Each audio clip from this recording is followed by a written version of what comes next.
Hey guys, I'm Ashley and this is So Ashley. Today we're gonna do a little thrift flip. I had gone to the thrift store and piled up some things that I wanted to change a little bit before we got into this quarantine situation. There's probably gonna be a few parts of this video. I was originally gonna do like 4 outfits, but I don't want to make you watch a 30-minute video, so we're just gonna do 2 today.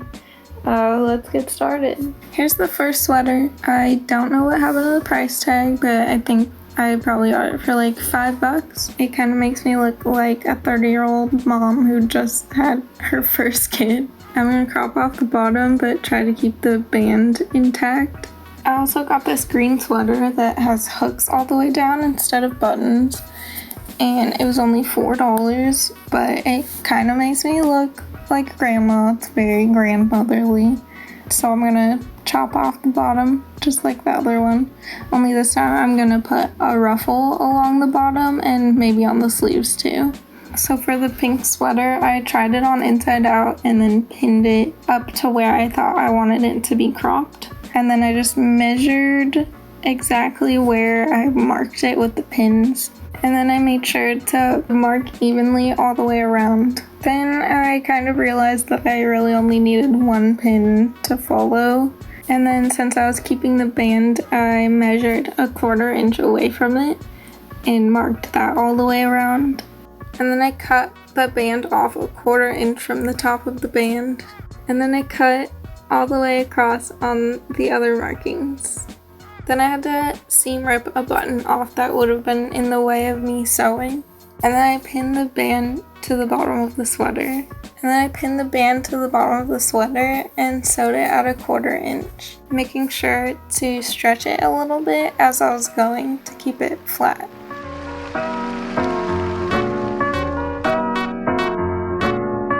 Then I went over it again with a zigzag stitch only on the edge to keep it clean and neat. And then I just went over it with the iron. Then I had to sew the button back on right over the seam pretty much. And that's it. For the green sweater, I just took a pencil and marked at my waist where I wanted to crop the sweater. And then I also marked on my wrist where I wanted to shorten the sleeves. And then I struggled to hold the pencil with my left hand, and yeah. Then I did the same thing that I did with the pink sweater and measured from the bottom to that mark at my waist, and then I measured that same distance all the way around the sweater. Then I had to seam rip off one of the hooks that was sort of in the way of me cutting. Then I cut through the whole thing, laid out flat in 1 layer. Then I measured the same way with the sleeves, measuring from the bottom of the sleeve to my marking that I had made while I was wearing it. And then I just quickly cut that out. And then I took the extra part of the sleeve that I cut off and used that to mark the other sleeve. I folded the sweater in half with the fronts together and tried to measure with the ruler. And then I tried doing math and struggled for a while. And what I wanted to do was take 1/4 of the length of the sweater and add that to the actual length of the sweater, or width of the sweater, and then that was supposed to make the ruffle. I finally figured it out after who knows how long. And then I marked a 3-inch wide band on the extra piece of fabric that I cut off the sweater. And I added an extra piece on top of that that was about 9 inches. And then I just cut that out.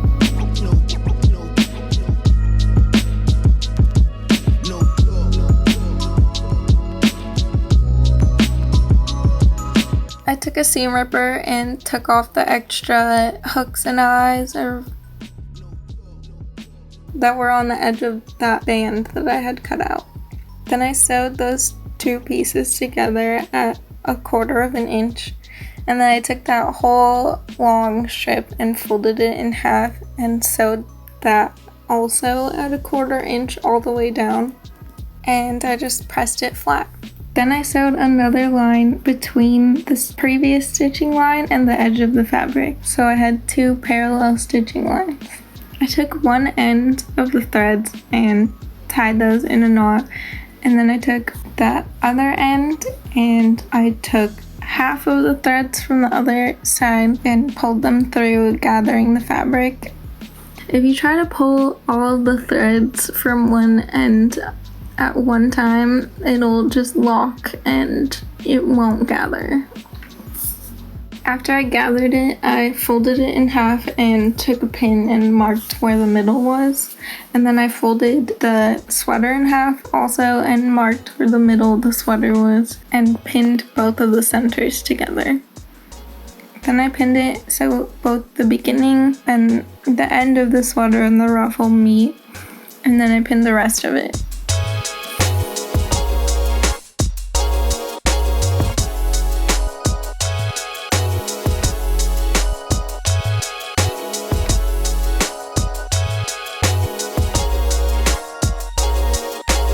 And sewed it together at 1/4 inch. This one I didn't go over again with the zigzag stitch because it took me so long to make the ruffle in the first place, but I probably should have because it was just shedding everywhere like crazy. There was just like green dust everywhere. So after I sewed it, I ironed it flat and moved on to the sleeves. I tried my best to make a ruffle for the sleeve, but in the end it just ended up looking like a weird loose extra piece of fabric on the sleeve, which is not at all what I was going for. So I don't think I added enough extra fabric to that.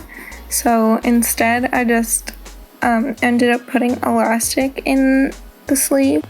I measured the elastic around my wrist and added about 1 inch extra overlap, and then I just used that to measure the other piece.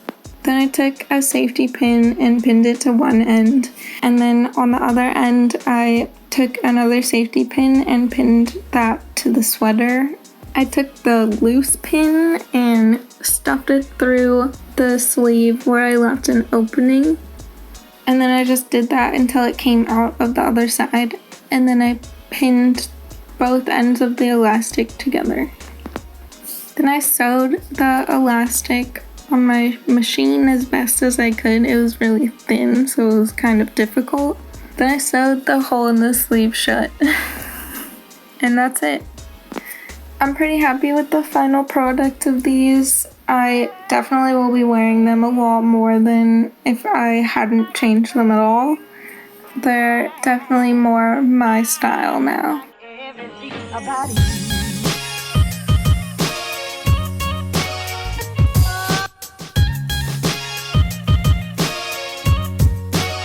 Everything about you.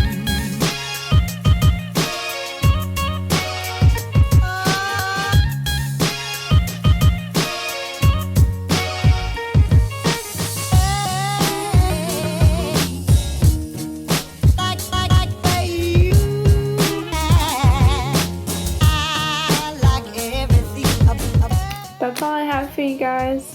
If you like this video, give it a thumbs up. If you have any questions or comments, leave them below.